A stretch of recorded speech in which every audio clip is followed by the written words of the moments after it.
All testing parties enter the chamber, douse themselves in gasoline, and set themselves alight. Although the epidermis is burnt away, the fire is unable to burn any of the muscle or flesh beneath thoroughly enough to break it down, but still causes excruciating pain. All individuals, bar SCP-4296, remain on fire forever. SCP-4296 shudders and moans.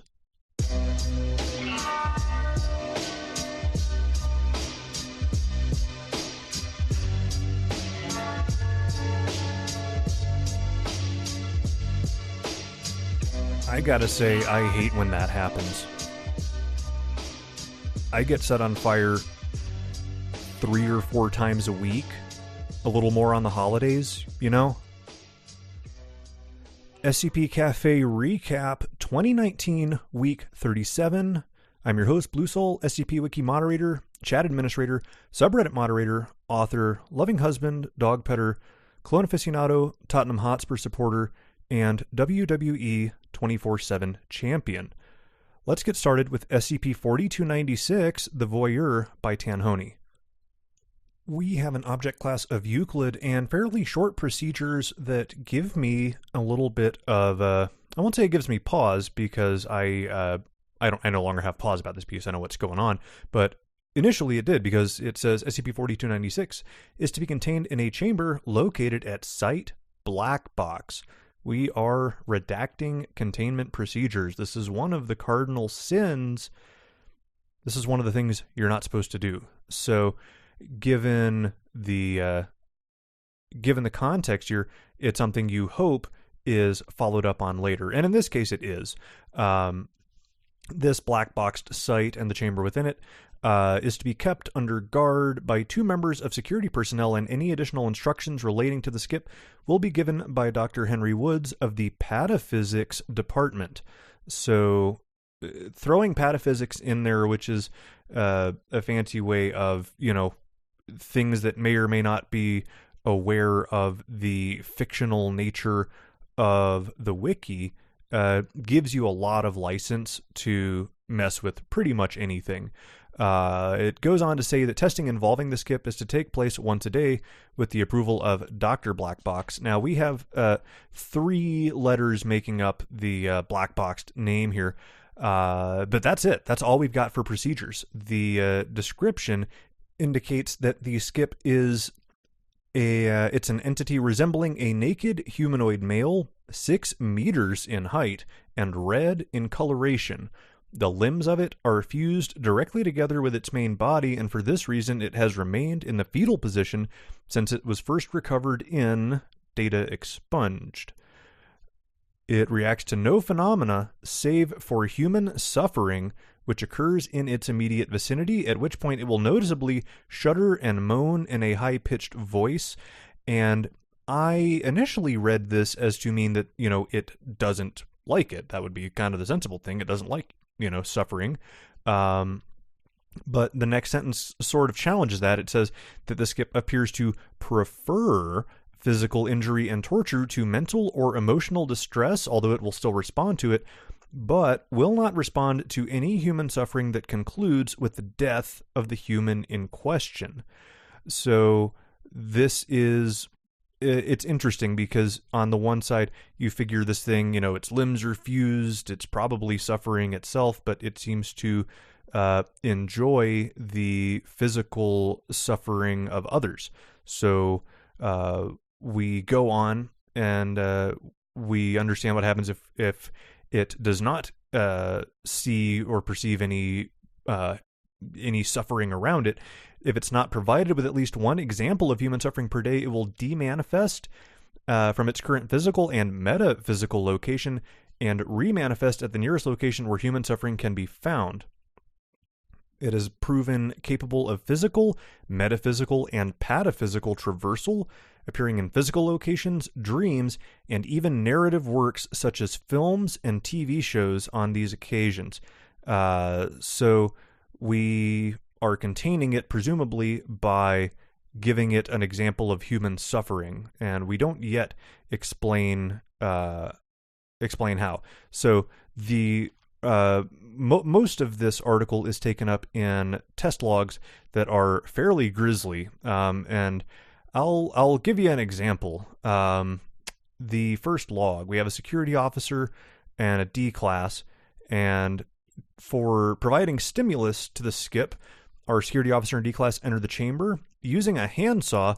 Security officer blank non-lethally dismembers and beheads the D class over the course of 3 hours, scattering him throughout the testing chamber. Camera footage indicates the D class is awake and actively conscious throughout this process. There are some things here that do not make a bit of sense.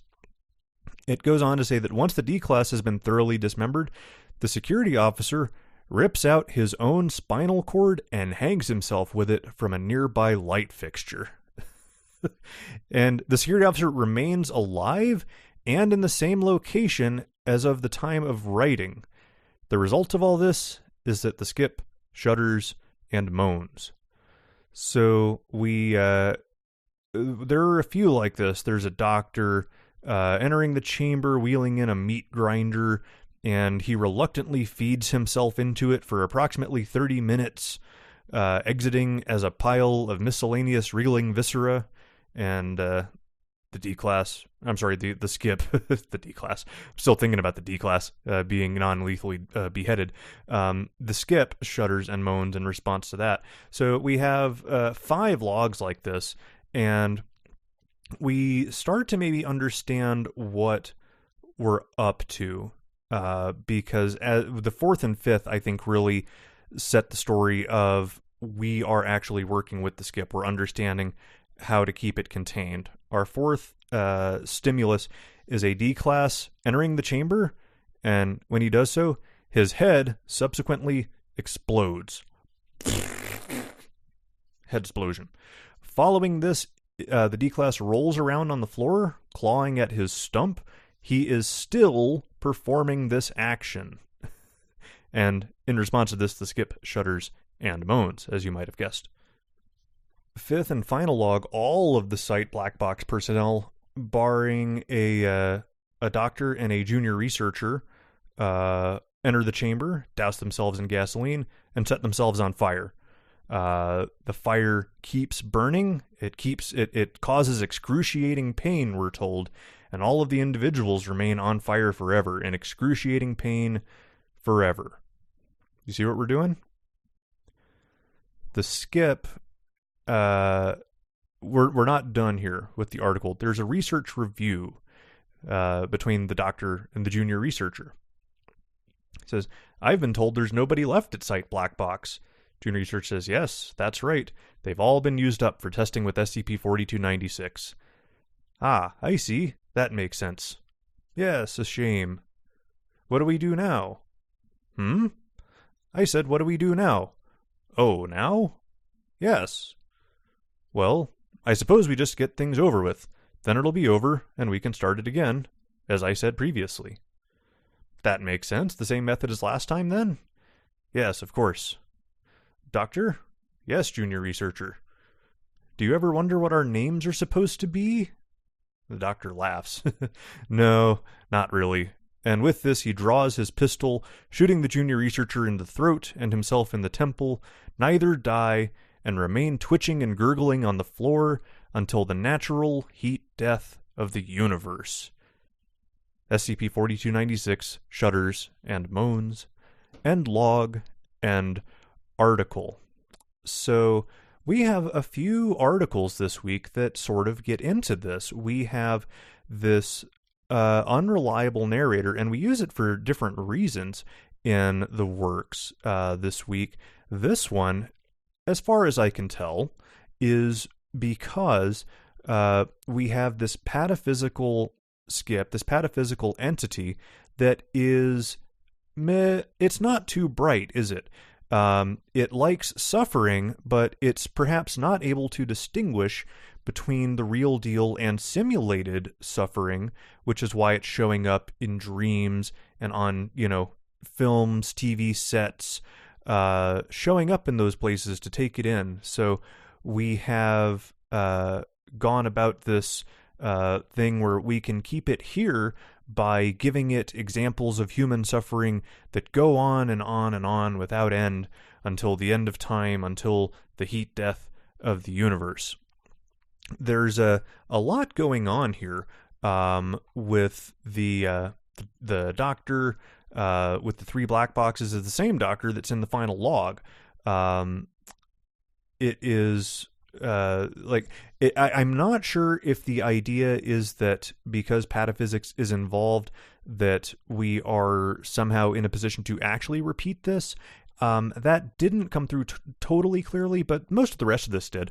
I like it. If that is the case, I think I like it more that we've got sort of a simple way to simulate suffering for the thing, to keep it contained, and at that point, it is essentially, stick it in a box with this example, this dummy, this whatever it is, and let it go. Do your thing.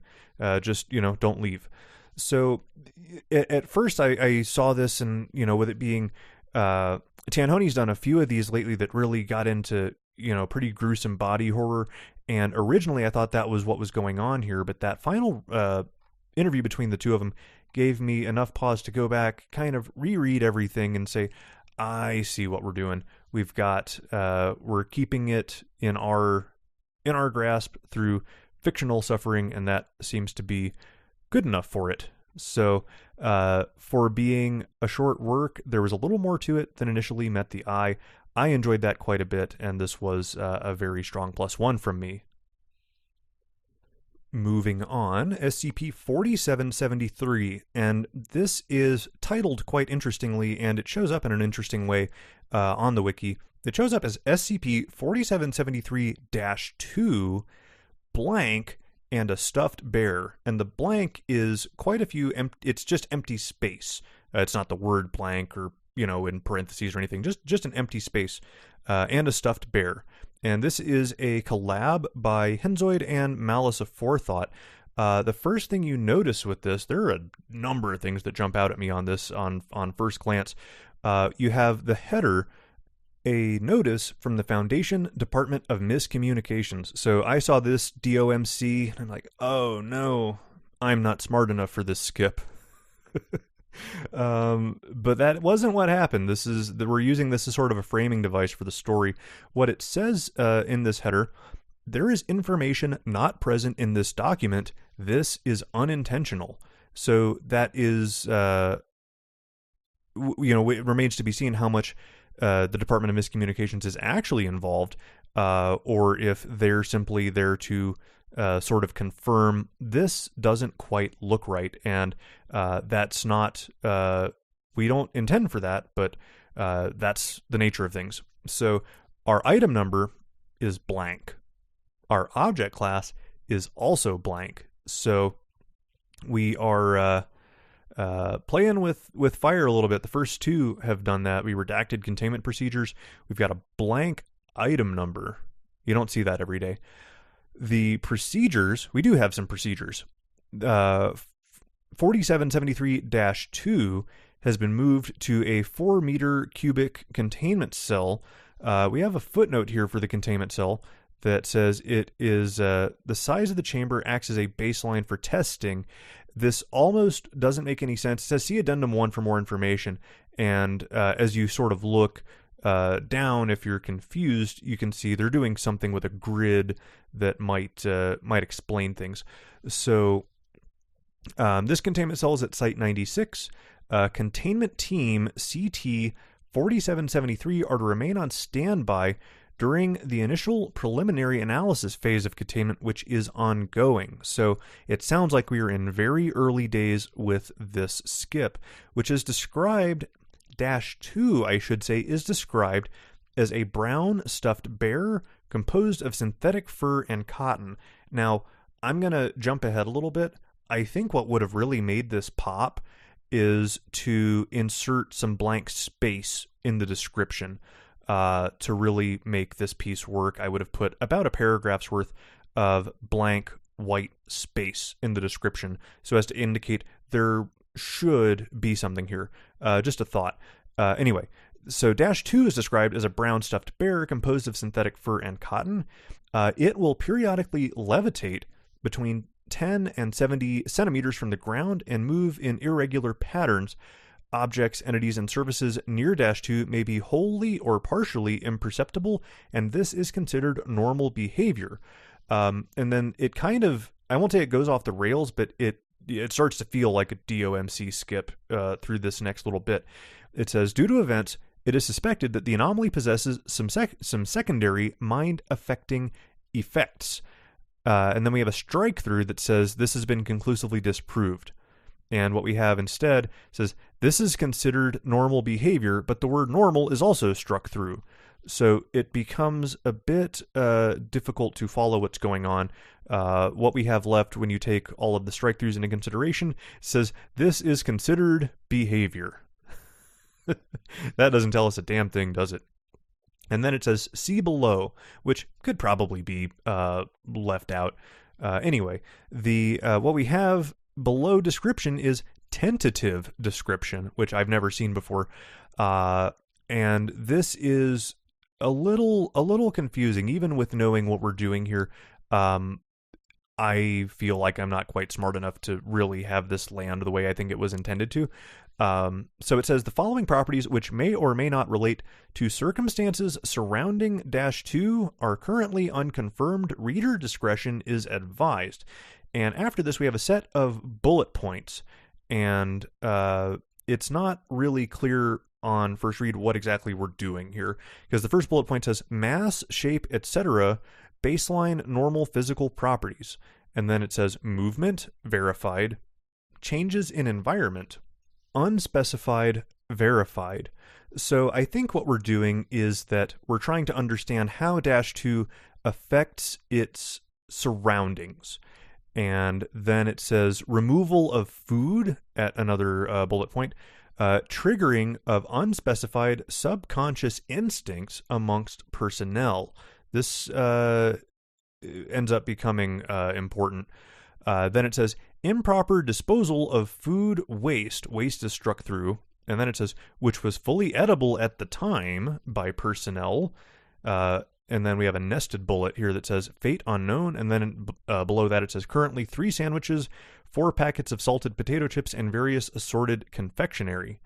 So you would presume this means that we are this thing is somehow taking food, this bear. Then it says movement, unverified. Mind affecting is struck through and has a footnote. And the footnote says invoking emotions, and then there's some bullet points in here that say sadness, and then it says pity for what? And for what, question mark, is struck through. So this description is better to read than to hear in all likelihood, so I apologize, because it gets even worse. It says, it's difficult, verified, in quotes and underlined, is the word verified. And then an entirely struck through line that says, an inability to properly and then another struck through, staff are unable to, and then below that it says, the existence of implications, unclear, in parentheses and underlined, and then another set of parentheses after that is a question mark. This felt very much like we were doing Department of Miscommunication stuff.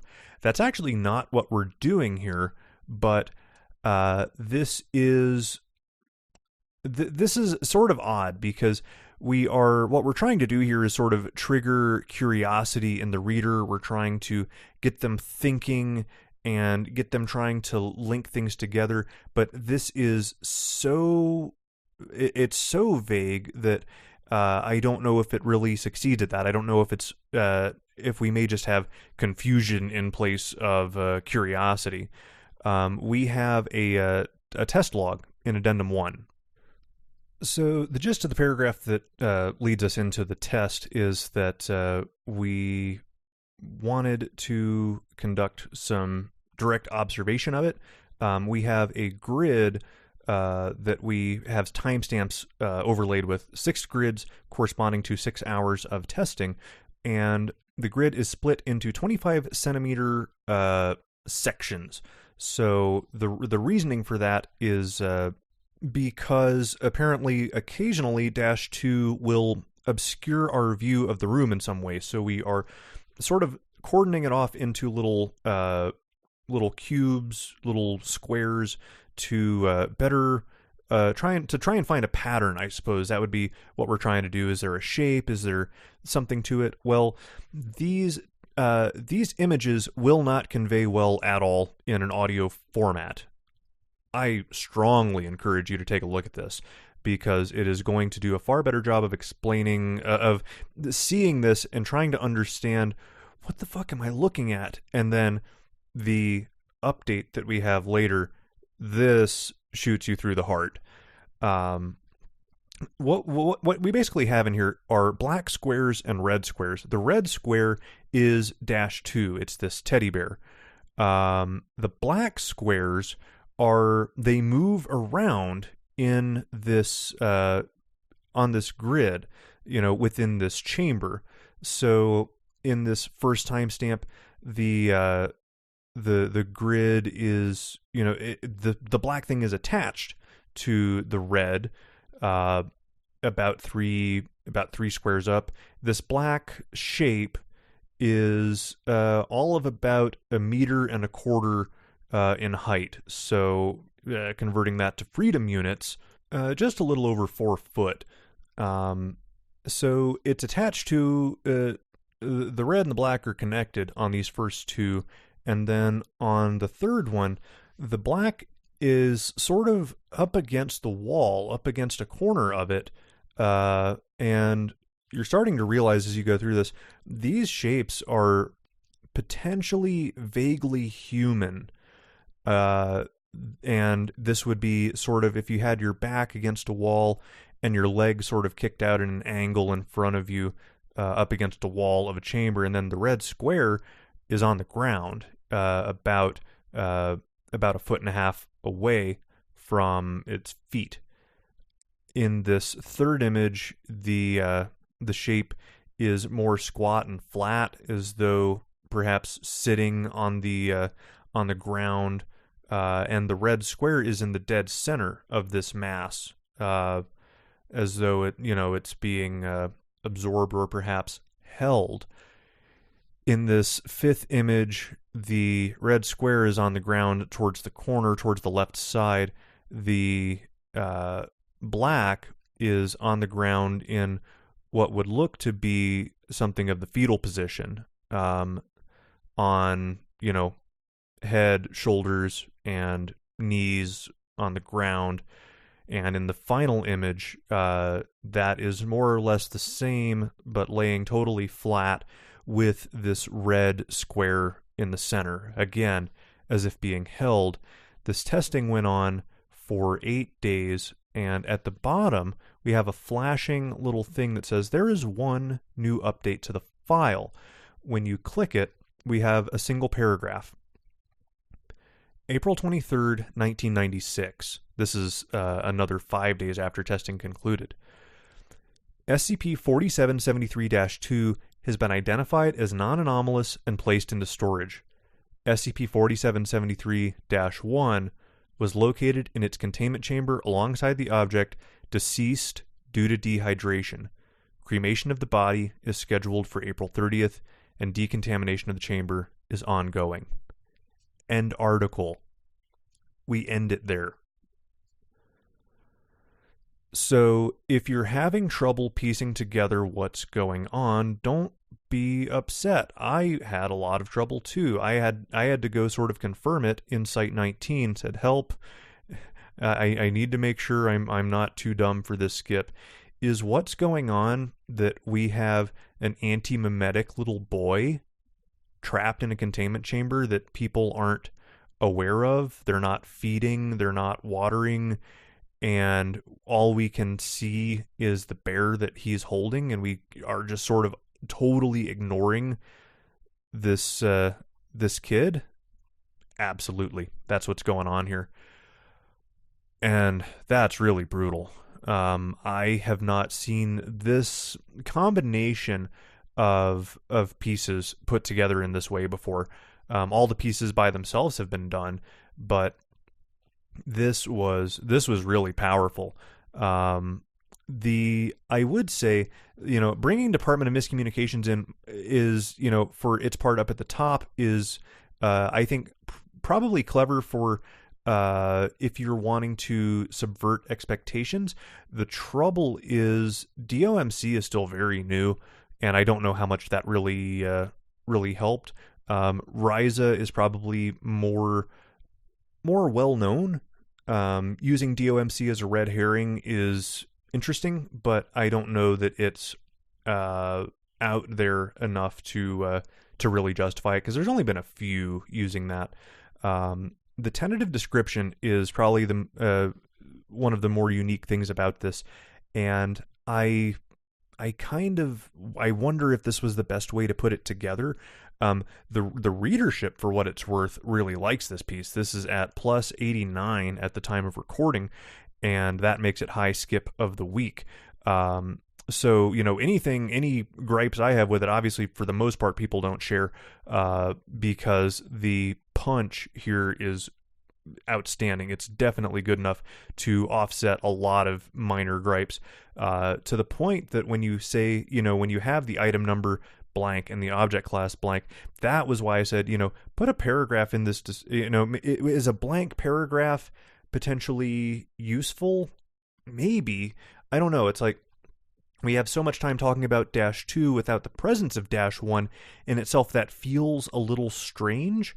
And perhaps having like a blank paragraph to show that we did try and record -1, but it didn't work for whatever reason. But this way that we sort of left it out until the very end, to sort of tie it all together, is a really good way to do it too. I don't have any real gripes with it. Just something that I saw, I'm like, that would be interesting. It would definitely catch the reader's attention if there was a big blank spot for the paragraph, given that we had the other two blank as well. But that said, I think this thing is doing just fine, and well warranted. I do suggest taking a look at this skip, seeing it 4773, because the little grids here on the test log, I think, are, once you understand what's going on, they're pretty powerful. Great work. +1. Moving on, SCP-4857. This one has a title that says Designation Available in square brackets. This is written by Pryor, and when you click on this thing, we're screwing with everything again. It says, front and center, bold red text, this designation is available for assignment. As of incident I-4857, Newt 8 on 2/28/2009, the designation SCP-4857 is considered available. 4857 is considered a Type 2, mostly clean designation. It has no associated info-hazardous contamination, no associated memetic contamination, no associated thaumaturgical contamination, light to no associated parallel bleeding contamination, and no associated unique contamination. It is therefore considered approved for all objects. Please send any requests for designation to Site 1 Administration or other designation approved administration service. Is that it? No, it's not it. Could you imagine? That'd be I would actually really dig that if that was the whole thing. That we're sort of putting it in universe, like how these things sort of work, the reusing of numbers. So we have 3 collapsibles. The first one shows a contamination notation, sort of explaining that how we came to sort of explain the different categories of what might contaminate an item number, and I thought this was all really, really cool. It says it's never been associated with info-hazardous material. It's not been associated with memetically propagating material since 12/9/1975. And no sign of contamination has been detected in testing. This designation has not been thaumaturgically targeted. And then parallel bleed, light to none. This is the one where we have some risk, apparently. This designation is used as the designation of SCP-4694 in universe 9L81-FE2 psi-D. A lot of universes, folks. Low levels of parallel bleed may be experienced as a result of this, but it is considered unlikely that this will compromise this designation. I love the way we sort of flesh out the sort of considerations that the Foundation has to take to come up with an assignment for a number. And then we have nothing under unique. It does not show any signs of unique contaminants. The next collapsible is previous item assignments, and this was really fascinating to me, that it shows, one, that records of designations before the fourth designation of it were lost in a containment breach 47/5/3/1901. We don't explain that at all, and that's kind of cool. Contaminant testing has determined 1 to 3 have had no contaminating effect on the slot, but the nature of them remains unknown. So what we have is basically a set of previous skips that occupy the 4857 slot, the amount of time that they did, and this goes, our first date in here is presumably 1901, but it ends in 1931 and it runs all the way to 2009. We have a descriptor term, a way to tie in the title of a skip in universe. I like that. There are all sorts of black boxes and redactions as we describe the different skips that used to inhabit this slot. 5 of them given a neutralized designation and 1 of them given an explained designation. And this is all just really, really fascinating world building. I really enjoy what we've got here. And if it was left right here, I would still upvote it. I would have liked that just for something that's never been done before. Just, hey, this is an empty space now. Here's a few things that were in it before. I think doing that by itself would have been really cool. We didn't quite stop there, though. We have below the second collapsible, the third one says, show error, no title given, clearance level error, invalid clearance ID required. You click this, the collapsible title changes. It says AWAS1 identifier recognized. That's EHWAZ AWAS. And now it says this document for AWAS1 eyes only, unauthorized access will result in summary termination. Scroll down, we have a little new take on the Foundation logo. In the center, in the circle, is the letter M and a set of what looks to be like a graph with a bunch of connected nodes. If you're familiar with like the concept of a neural network, it looks a lot like those sorts of graphs. Below that it says AWAS1. Unauthorized viewing of this document will result in summary termination. The existence of this document is unacknowledged in official systems. Due to the unofficial nature of this document, there's no process of appeal for punishment accrued due to unauthorized viewing. And although this document is not officially listed, its contents will be protected by 2-degree termination in order to prevent information spread. By unauthorized viewing of this document, you put those you speak to in danger of summary termination. So that's what 2-degree termination is. They'll kill you, and they'll kill everyone you know. AWAS1 does not fuck around. And it says, if you are not a member, do not continue past this point. Well, let's continue past it. Scroll, scroll, scroll, scroll. I was hoping for, as Pepper's Ghost called it, a murder doodle, but we don't have a murder doodle here. What we have is item number. SCP-811 is struck through. SCP-3125 is struck through. And we have SCP-4857. Now, this next bit, I almost blew a gasket when I saw it. Object class, we have Euclid in blue and a slash and Keter in red. Said, oh, no. We're not dual classing this thing. Well, yes and no. We go on to explain that they're basically, it's either one or the other. But yeah, this is like, we don't like dual classing or even the presumption that it might be the implication of a dual class. So the whole thing here looks like we're kind of doing a sneaky thing. we actually do have a skip in this slot that is maybe sort of surreptitiously put in here because it's a convenient place. The skip is not contained at this current time according to the procedures. Suggestions have been made to contain or destroy it by various means, but all have been dismissed on moral or security grounds. A document for the discussion of the anomalous phenomena currently designated as 4857 is to be maintained in an otherwise unused SCP designation. Attempts to assign this designation are to be resisted when possible in order to facilitate ease of access. So yes, we are sort of being sneaky and using this this slot because it's available, and in the past something came into each of those other slots that must have necessitated moving it to a new place. All information stored regarding the skip, including any information which acknowledges the existence of it in either Model Blue, and that's in blue, or Model Red, and that's in green, no, just kidding, red, must be stored within this document. Other forms of storage are not permitted. Here's a sentence. The out group must not be made aware that it has been detected at any cost.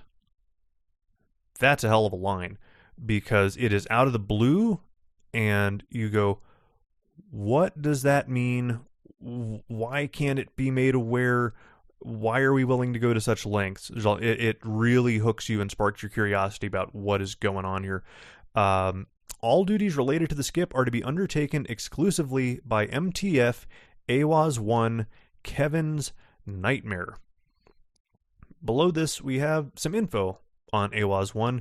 It's described as a completely unofficial organization within the Foundation. Its existence is not to be recorded outside of this document.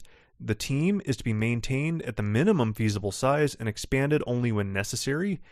If a prospective candidate refuses to join, amnestize them and remove all memory of the skip and the MTF from the candidate. So we're going to some lengths here. Here the MTF's duties are, they have several, they're all bulleted. Maintaining secrecy on all 4857 data, including from other members of the in-group. Have in-group, out-group. Providing resources for AWAS 1 members whenever possible. Running quarterly NIES 3 scans, and that is footnoted as the Neural Infiltrator Espionage System. Run quarterly scans with this system to identify in-group members. We are to identify large and powerful, and this is footnoted as in terms of economic, political, or military capital, groups comprised entirely of out-group members. Locating humans not currently connected to the in-group and establishing connections which future NIES 3 scans can use for network expansion. Performing additional research into the nature of the skip whenever possible with the primary goal of determining the correct behavior model. Determining the nature of the intelligence, if any, controlling 4857, and perform yearly MTF-wide votes on the Abhishek-Malskar breach proposal. That's a good bit of babble there that we're leaving alone for now. So we're doing a lot here. We are, doing a lot of secret, subversive sort of stuff. We are trying to identify people that are what group they're in, and then trying to figure out who else is in the group. We have what feels like very high stakes thus far in the work, and when you do make a high stakes piece, I think the payoff has to really justify it, especially as this thing goes on. It's quite lengthy. So as the stakes rise, so do the expectations. So we go into the description here. 4857 is the designation of an observed phenomena regarding human interaction, which may take one of two forms, designated Model Blue and Model Red.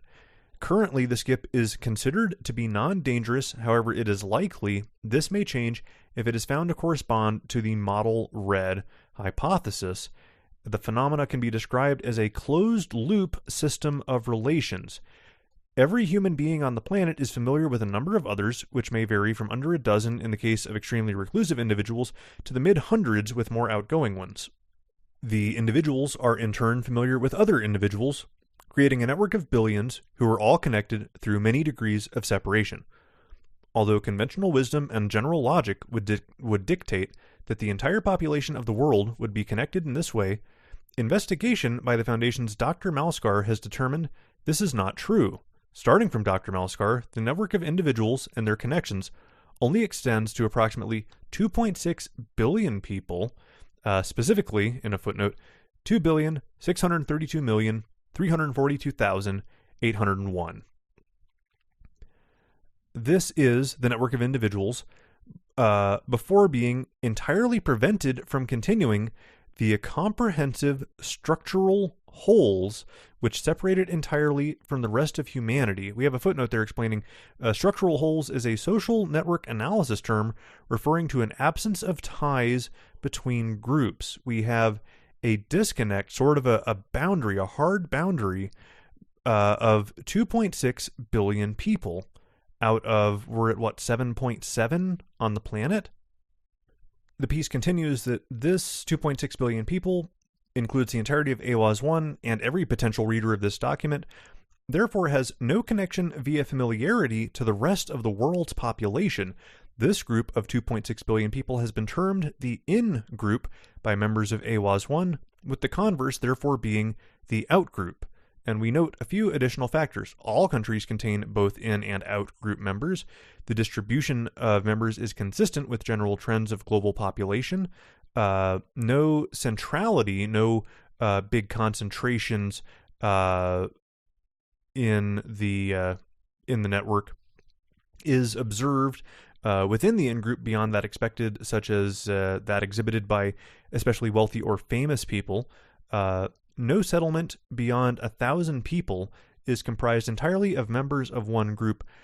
This is perhaps something I would have either modified or removed entirely, because that sounds an awful lot like at 1,000 it's possible, at 1,001 it is not.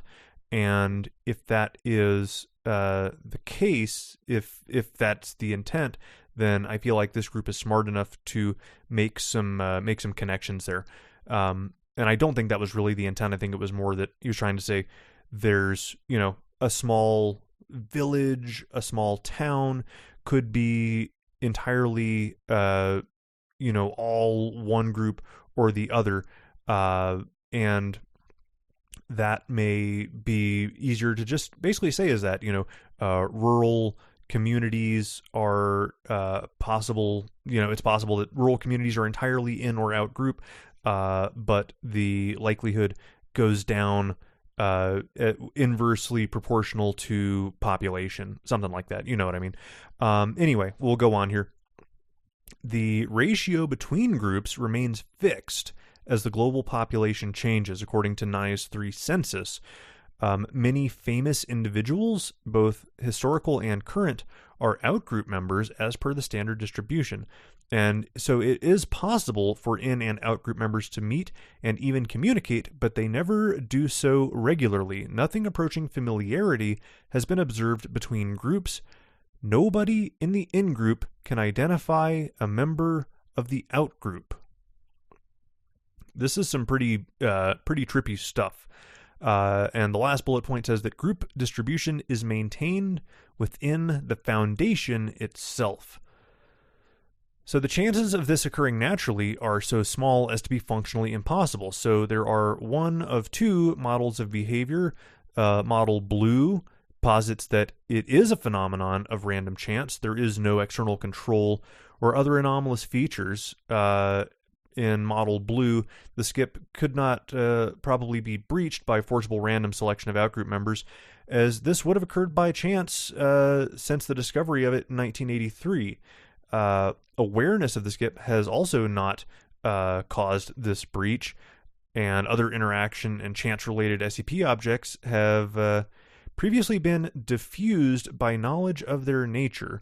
This is this muddies the waters, and I think I would omit it because I have to like stop and think like, what do you mean when you say that? Other interaction and chance-related SCP objects known to members of MTF AWAS-1 have been previously diffused, in quotes, by knowledge of their nature. This has not occurred with 4857. So if the idea here is that we've, having sort of the Heisenberg uncertainty, yes, we're aware of the thing, and the awareness of it sort of neutralizes it. Maybe that's it. But there would probably be a simpler way to communicate that as well. So that's Model Blue. Model Red posits that the skip is instead the product of a large-scale control or a secondary anomalous property. As by definition, censuses and other data closely observed by members of the in-group will only include members of the in-group. The existence, number, and location of outgroup members cannot be determined. As no member of the outgroup can be identified or contacted at this time, there's no guarantee that any member of the outgroup exists when not observed by a member of the in-group. That's something to make your head spin. If the outgroup members do possess a shared permanency and are not observation dependent, then it is considered extremely likely that a large controlling intelligence coordinates the outgroup in order to facilitate the extremely slim chances involved in maintaining SCP-4857. So the Model Red, these other, 4.9 billion people may not actually exist because none of us can actually positively identify a single one of them. And that is also hard to explain away by chance. So the document says that regardless of which model is correct, it's considered likely that breaching the skip would be an extremely difficult act, perhaps impossible. So although this means that contact with the outgroup isn't really feasible, it also means that an accidental breach is unlikely to occur, basically given that it hasn't happened yet. We're aware of the skip, and we are doing what we can to maintain some secrecy about it. So if there is a Model Red intelligence controlling it, they are hopefully unaware of the existence of the MTF.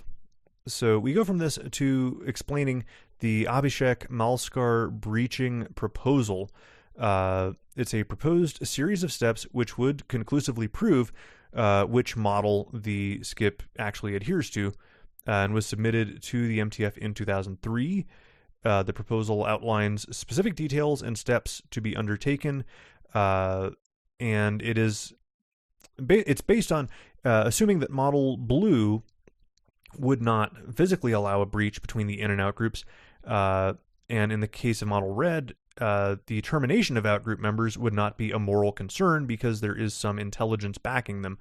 The proposal therefore suggests that MTF AWAS-1 attempt to perform a large-scale termination of multiple outgroup dominant population centers in order to reduce the outgroup population advantage. Terminated members will then be inspected by AWAS-1 in order to achieve familiarity and create a forced bridge between the in and out groups. This seems, I feel like there would have been a better way to go about this, but what do I know? I guess the idea here is, find an area that is mostly or all outgroup and kill them, and basically take enough of them and hope by the law of large numbers you become familiar with a member, and thus there is no longer an in and an out group. Somebody in is familiar with somebody in out. Suggested methods of termination include the thermonuclear attacks, induced natural disasters, chemical or biological agents, or the release of SCP objects. Prior to the enacting of this proposal, prominent in-group figures will be informed in order to prevent additional loss of life due to civil unrest. Proponents of the proposal have stated in the past it doesn't matter if outgroup members die so long as the breach is performed and they're demonstrated to adhere to Model Red. If we can't perform a breach, then this demonstrates that Model Blue is correct, and if that's the case, the proposal will not be capable of proceeding at all. The criticisms of the proposal are focused around the point it's unknown if Model Blue will actually prevent a breach being formed, and that we don't know if it will intervene before the termination is performed and not afterwards during this forced familiarity stage, and that we also don't know enough about what Model Red's intelligence might be, and furthermore, this proposal would necessitate a broken veil scenario. High stakes, very high stakes. AWAS 1 recently put this to a vote and elected not to attempt to forcibly breach, 63% voting against, 34% voting in favor, 3% abstaining. A breach attempt will therefore not be made in accordance with the proposal. Now, below this, there is what says a little letter for you all. This is 16 paragraphs, basically laying out a little bit of background about Malskar as a person, and then, for the most part, reiterating everything we were just told. And the piece would be altogether stronger if this entire section was omitted. The reason being, what we leave it at is enough to make your head spin and say, oh my God, this is, and sort of leave the reader in suspense. That's not what we do. That would have been probably the best way to pace this out. What we do in this letter is the pace slows and slows and slows, and by the end of it, it's, when we try to hook the reader again at the very end with the last sentence, the inertia's gone. We've explained it all over again. The reader, I don't think, really needed any of it. And it didn't give us enough characterization of the people involved, to me, for it to really be a worthwhile exercise anyway. So I would just as soon omit this whole last little section that ends the article. But that said, this was a really fascinating work. It's funny because there are a lot of interesting things going on in this piece, but we had two entirely different sort of things going on. We had this beautifully put together piece in the beginning on what an available SCP designation might look like, and then we have this super clandestine operation going on in the slot, and I would personally, I probably would have done them as two separate pieces. Because I find this first part really fascinating. I find the other part, this AWAS 1 piece, equally fascinating, and I feel like there would have been other ways to go about it that didn't necessitate sort of giving this first gimmick up in exchange. I think, instead of this one being currently at plus 58, you might have two of them, two separate pieces, both, both around plus 50, plus 60. So, you never know. You can't really tell how that's gonna go until you try it. There are occasional issues in here with punctuation, commas that are missing in places, and they lead to oddly put together sentences, some inserts of dashes, as I think meant to be like an M dash, but not actually using the M dash, so it looks a little shaky in that regard. And then finally, this letter, like I said, I think this is the sort of thing that was done because we've seen it so many times, and it feels like a thing to do, trying to personalize it. But I think the beauty in this is that we did this entire piece without a hint of personalization to it. And to that point, what personalization we have before this is in the sort of proponents and criticisms of the proposal, this AMB proposal, and that was probably, I think, good enough. We're like, hey, we don't necessarily know that killing a bunch of people would even answer our question, and how this force, this phenomenon, might actually respond to this attempt. We don't know. That was probably enough. Inserting this letter, I think, slows it down too much and doesn't get enough in return for the time the reader puts into it. It's not enough to take away my +1, though. Altogether, a lot of really good, really interesting things here, and this is still a +1 from me. Moving on, SCP-4346, titled Searching for Friends in a Room Full of Loneliness by TL333S, TL3s. We have an object class of Euclid and an image of it's a building. It's a 2-story building, maybe 3-story. Brown stone, nice windows. The caption says it's the location of 4346 and foundation housing secondary entrance visible at rear. I don't see anything in particular that indicates a secondary entrance, but we'll assume there's one there. The procedures indicate that the building housing the skip has been purchased by a Foundation front company and allowed to continue normal operations. That's interesting. The original entrance to the skip has been walled off, and access is now available via a second nearby Foundation holding. The entrance to it is to be kept under 24-hour guard by a minimum of 2 security personnel working in overlapping 10-hour shifts. This was a question that I brought up because there's not actually anything in the work to justify that, and that's sort of over-explaining the procedures a little bit. Under no circumstances are fewer than 2 personnel to be present outside the skip at once. So always 2 guards. That's fine. I don't think we need to talk about how many hours they need, when they can take a piss, and so on. Just, you could probably just say it's to be kept under 24-hour guard by at least 2 personnel, and just leave it there. Since this is a short work, I think the more you cut, the more effective it can be. Furthermore, requests for experimentation clearance are handled at the sole discretion of our lead researcher.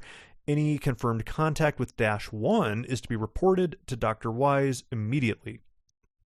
So the skip is then described as a basement-level floor beneath the Black Box building in Turku, Finland. When discovered, it was mostly empty save for a small number of wooden pallets and cardboard boxes since removed.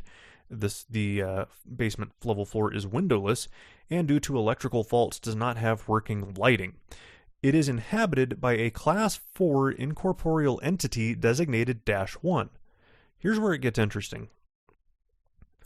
This entity has yet to be interacted with or recorded via any means, but its presence has been reported by all personnel who have closed the door behind them after entering 4346, and only when they are unaccompanied. Since its discovery, -1 has not been seen, heard, touched, smelled, or tasted. It has given no sign of what, if anything, its purpose or desire may be. Personnel in its presence have reported sensations of coldness, pressure, tingling in the extremities, intense loneliness, suffocation, and fear of abandonment. The true nature of -1 is currently unknown. We have a single addendum behind a collapsible that is a sample interview. It's between a junior researcher and -1, and the punchline here is everything that the junior researcher says is met with no response. So, hello, is anyone there? I'd like to ask you a few questions if that's all right. Give me a signal if this is unacceptable at this time. There's a pause. What are you? Why are you here? Who are you?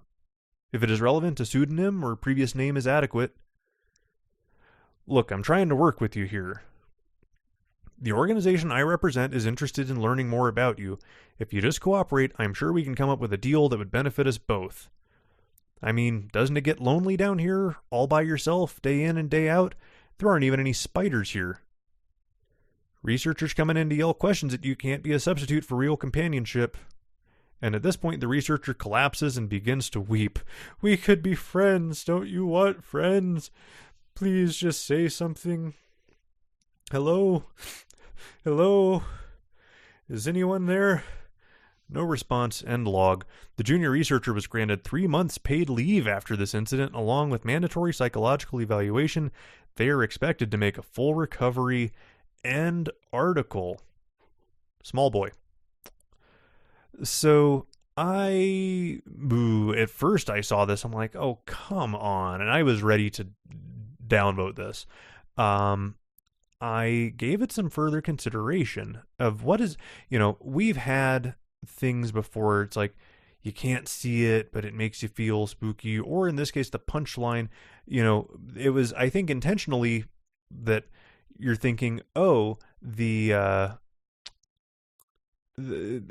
nothing there at all. Like, it's just, people in a position to be, freaked out because they work for the Foundation, they see spooky stuff. We've got a dark basement, and even worse, even scarier, it's in Finland, and they just sort of freak out, they get hysterical. But what if it's not the case? What if there really is this incorporeal entity in the basement? What if it does only manifest when a person's unaccompanied and does exactly as we've described here? We have to assume, well, I guess that's not true. I tend to assume that unless I'm given a strong indication to the contrary, the SCP Foundation does generally know what they're doing when they give these designations with certainty that it is inhabited by this incorporeal entity. Even though we've yet to interact with it or record it, we note its presence. So, you could dissect the frog here and say, well, we have all the different ways that we can detect, incorporeal entities. Have those worked? Given what we're doing here, even doing that, you could say, no, we haven't been able to detect it via our usual methods either. I don't think that necessarily kills the question here. We don't know everything. We did classify it in a way. Class 4 incorporeal entity in other works would mean a hostile spirit, actively hostile to humans. We didn't actually note that here, whether that's the case or not.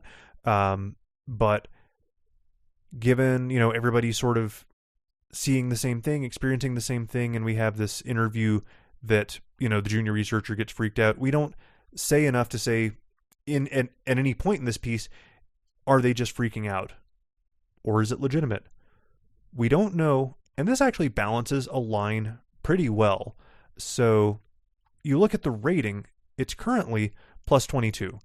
But then you look at who rated it, and you realize it's not really a mixed rating. It is overwhelmingly positive with very few eyes on it. So that was the whole piece. For being a little thinking exercise, I appreciate it quite a bit. Plus 1. Last but not least, SCP-3272, titled It's Rainin Men, Hallelujah, by the Mighty McBee. We have an object class of safe. The skip is level 1 classified, so not very. And an image of a shooting star on the background of a what looks to be a farm plot. Nice green fields around us. And the caption says, "This is an instance of SCP-3272. We would presume that is the shooting star. The procedures indicate that Foundation agents embedded within all major space programs are to coordinate the suppression of evidence of 3272. Amateur astronomy communities are to be monitored for any possible reports, with particular attention being paid to individuals known to have access to telescopes with a resolution of 0.02 or fewer arc seconds. Presently, no instances of 3272 have survived atmospheric reentry and thus require no active containment efforts." Atmospheric reentry tends to be kind of a damaging process, so that makes sense. 3272 is described as a series of human corpses that lay scattered along Earth's orbital trajectory. The corpses will inevitably re-enter Earth's atmosphere unless otherwise interfered with. Outside of originating from outer space, these corpses are believed to be non-anomalous. Since initial discovery September 3rd, 2053 by the Keck 1 telescope crew, 13 instances have been confirmed to have re-entered Earth's atmosphere. Efforts to recover an instance of 3272 are ongoing. That looks to be the whole piece, but we do have a rise of footer here. You're currently viewing an outdated version of this document. Click here to view the most recent revision. It's an offset. We're doing the offset thing here. You click the offset thing, and we have level 2 classified. Still safe. Our image now is a porta potty. It's blue with a white top in a fairly dingy looking dirt lot with an old tire next to it and some various crap strewn about the ground. Our procedures now say that due to security concerns, the skip is to be stored in a Faraday cage at Site 48. The hermetic seal within is not to be breached under any circumstances, and the whereabouts of POI 2658 are currently under investigation. They are to be apprehended for interrogation and subsequent amnestization. Our porta potty. 3272 is a porta potty. It has presumably been modified by POI 2658 to be repurposed as a temporal displacement vehicle, time machine. The tank has been retrofitted to contain various electronic components and is hermetically sealed. The left interior panel displays a touchscreen, which allows the user to select the exact magnitude of time they would like to traverse, and the door lock mechanism has been repurposed to activate the device. When the lock is toggled, all foreign matter that currently exists within is immediately transported to the specified time. This effect is repeatable and, to the Foundation's knowledge, consistent. We have a working time machine here. It's theorized that the skip does not alter the current timeline, but induces a closed time-like curve. It is incapable of altering the past, present, or future of baseline reality.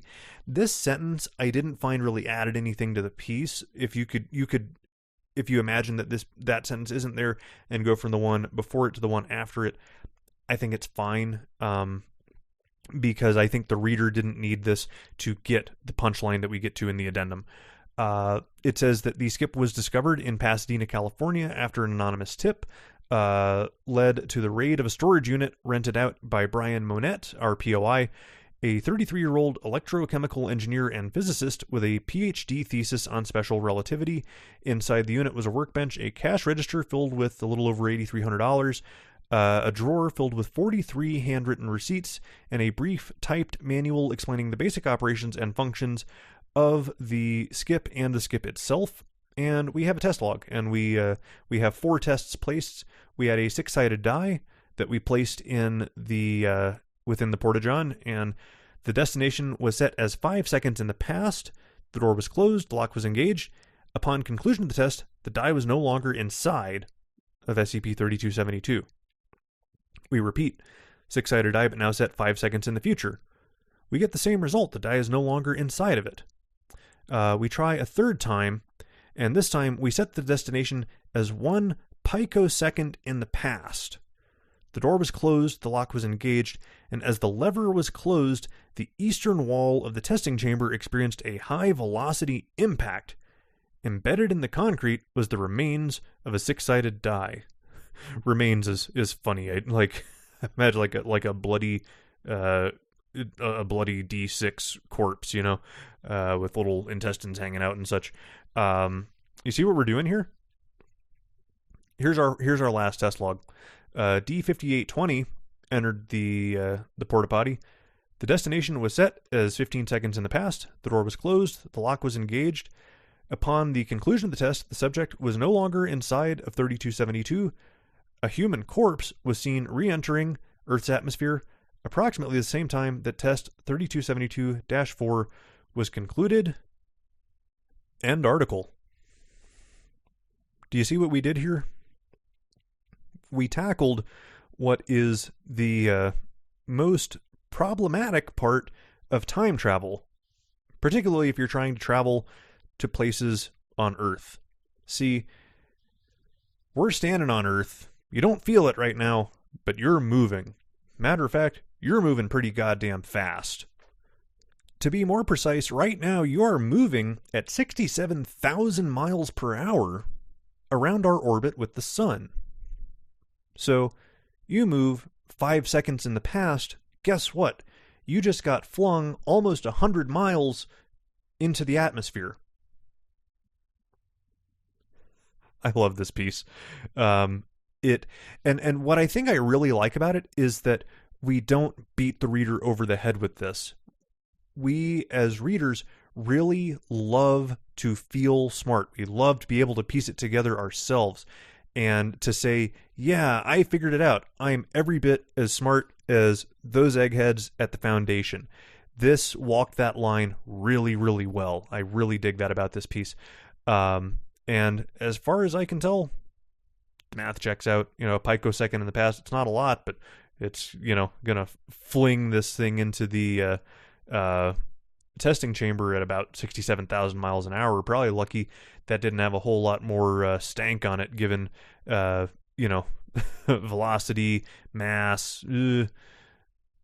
Yeah, I really like this. Not a whole lot else to say. Not a very long piece. The little twist where we've got the corpses in space and then we piece it together later of what the skip actually is. Yeah, I like how this was put together. Really well done. +1. Hey, and that's it. That's 5 skips out of 12 that were in scope this week. Let's go real quick to the mailbag. I only have one question this week. I was a little surprised. It felt like it was getting bigger and bigger, and this week AIS Mallard had a question. The forums on the main site are not extensively used, with the exception of the Ideas and Brainstorming and Drafts and Critique forums, which are used by aspiring authors, or the discussion pages. What are your thoughts on why this is the case, and what would need to change in Project Foundation to make them more usable for general conversation?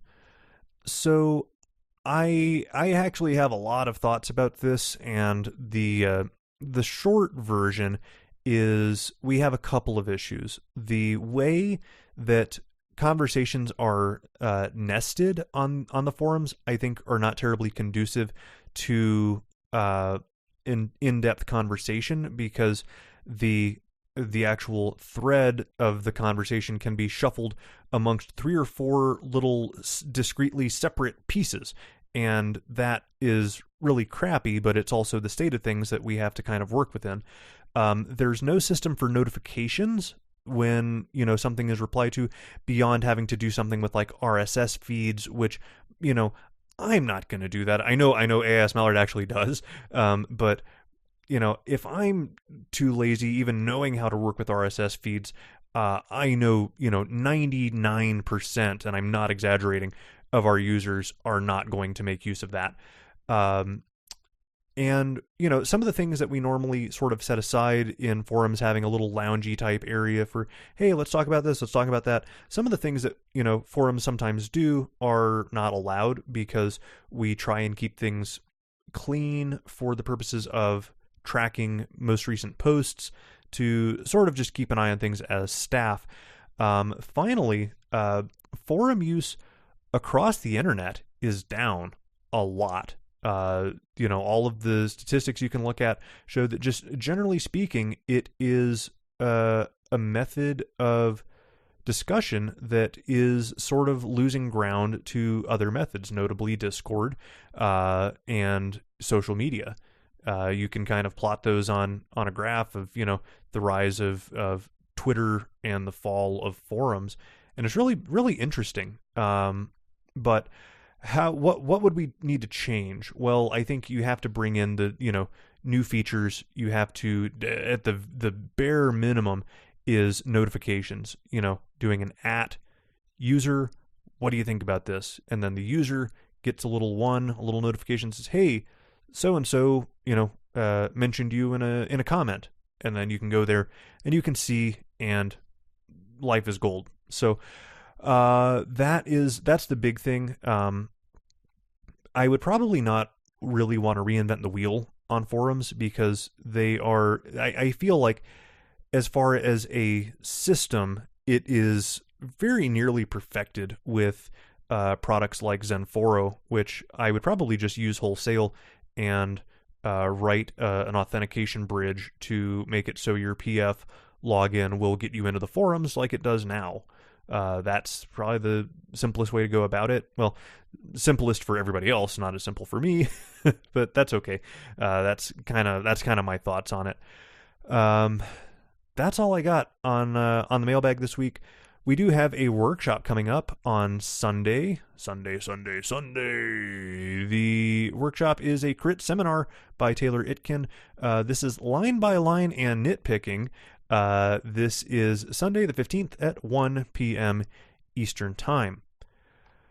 The rewrite episode, I did not make much progress on. This has been a quite busy week, and now I am by myself for a little while, for about 9 days. My wife's out of town, so I'm doing some double duty stuff around the house, but should be able to make some time every night this upcoming week to try and do recording, do store stuff, all of that, all those fun things.